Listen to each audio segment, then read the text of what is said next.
Man, I love snow. I love it.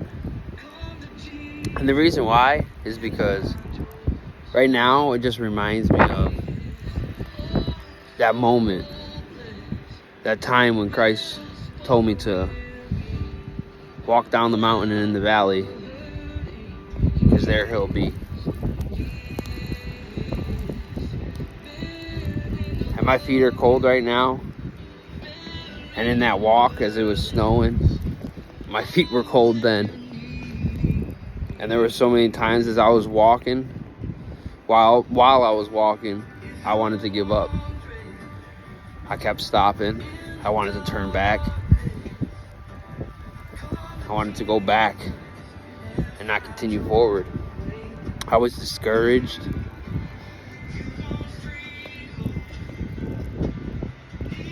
And all I could keep thinking, every time I wanted to give up,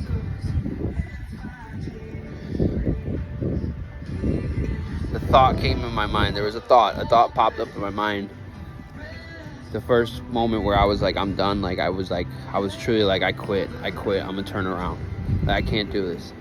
I was scared. It was cold. It was snowing. And a thought came in my mind. And it said, Jesus walked everywhere he went. And when that thought came in my mind, I was like, you're right. He did. Jesus walked everywhere he went. And so I told myself, I can do it. I can do it. Jesus walked everywhere he went. And so I continued on. And I just keep walking. And then I get real cold. I get tired. There were so many times I just dropped and laid in the snow. And I was just like, I can't do it no more. I can't continue on. And it just kept coming to me. Jesus walked everywhere he went. And so I would tell myself every time I wanted to quit, every time I wanted to turn around, I would tell myself, Jesus walked everywhere he went. I can do it. He walked everywhere he went. And so I molded myself that way. Every time I wanted to stop, every time I wanted to give up. And during that walk, I just kept telling myself, Jesus walked everywhere he went. I can do it. I can do it. He walked everywhere he went. And so I continued on and I kept going. And I'm not going to lie, I stopped several times. I wanted to give up several times. My feet hurted so bad. My feet were frozen. There was one point I just laid in the ditch. And I was like, that's it. I can't go anymore. I can't go. And so I was trying to start a fire, and the lighter I had with me wouldn't work. It was all wet. And I was trying to start a fire. I was like, man, I can't go no more. I can't do it. I can't do it. And so I just laid there. I was giving up. And then like probably about maybe 10-15 minutes goes on, and I'm just laying in the ditch as the snow's falling on top of me. I was like, you got to do this. Get up. Jesus walked everywhere he went. You can do it, Adrian. And I'm just telling myself, I'm motivating myself, like, you can do it.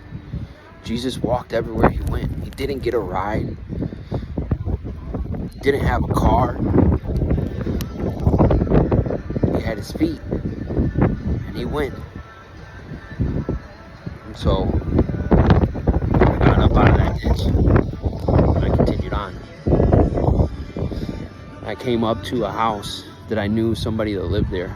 Well, I didn't know them personally, but they came in the restaurant that I worked at before, prior to, at this pizza place. And they used to come in. And it was an older couple.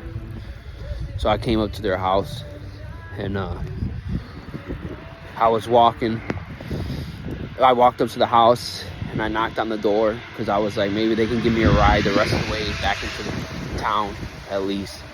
And I seen the lady, his wife. She like walked into, it's like a hallway I could see in, and she like looked at the door and saw me, and of course she got scared, and I understood. It was late at night, and I'm like this with a hoodie on, the coat that I had a hoodie with like a little fur thing. Actually, I think it was a woman's coat, but I didn't care because I got it from a church because I didn't have anything. And so she got scared, and I like knocked. I didn't know she got scared, but she looked, so I assumed, and she walked away, and I assumed she was gonna go get her husband. The guy reminded me of Clint Eastwood. But I thought she was gonna go get him, and she didn't. And I stood there for like maybe 5 minutes. I was like, all right, I'm not supposed to get a ride. I gotta continue walking. So I continued on. I kept walking. And I walked, and probably about maybe 2 miles from the town that I ended up staying in, because that's where I felt God was leading me back to. He was leading me back to the town that I just left, because I was bouncing around from place to place, just getting by. And about 2 miles outside of town, the police pull up on me. The county officer, sheriff, deputy pulls up on me, and he gets out, and he's like, stops, checks on me, this and that, and then he asks me, he's like, hey, did you stop at such and such's house out there? I said, yeah, I did, actually.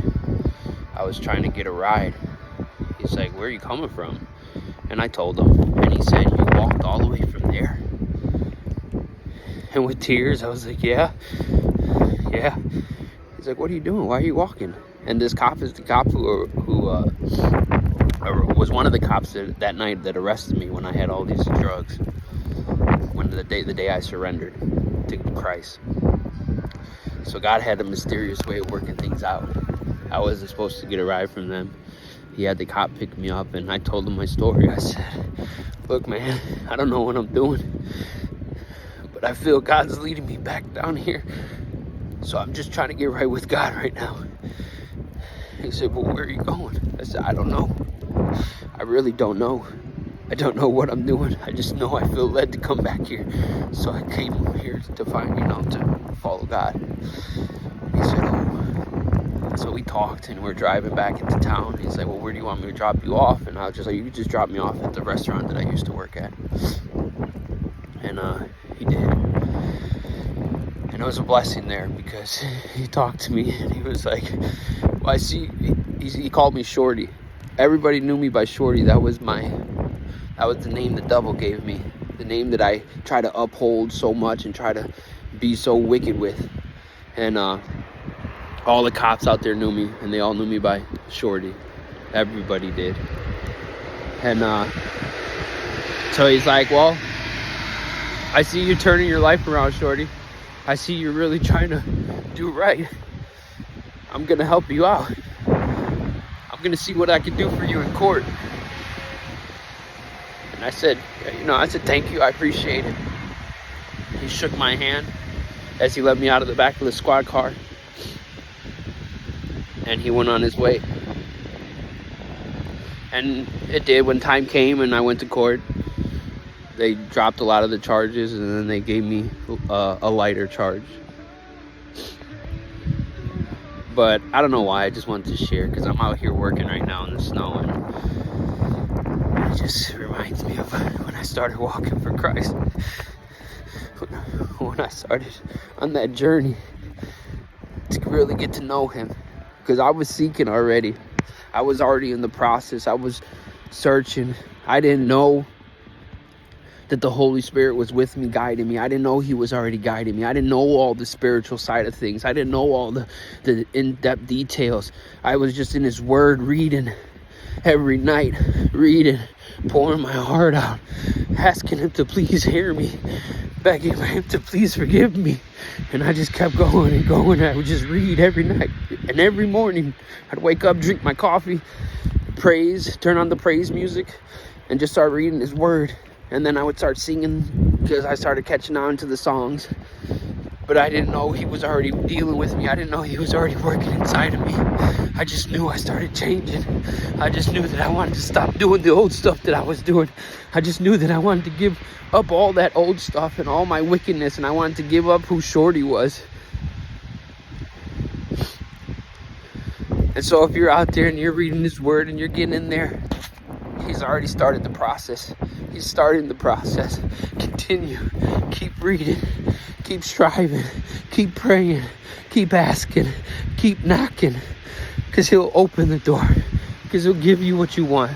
And if you want freedom from the old you or whatever it may be, he'll give it to you. He'll give it to you. When he told me to go down in the valley there, I'll find him. It was there I'll receive him. There I gave him my life. There I told him that yes, I want to serve you, Lord. Yes, I want to give you all of me and none other. That's when I accepted Christ. But it was a few months later. It was like, a few months later of already being out there in that town homeless. So I just want to encourage you, brothers, sisters, people of the world, people that are looking and searching for answers. Continue. Keep walking. Keep pushing forward. Keep pressing in. Keep reading his word. Keep seeking and keep knocking, because he's going to answer and he's going to open the door. I love you all. God bless. Take care.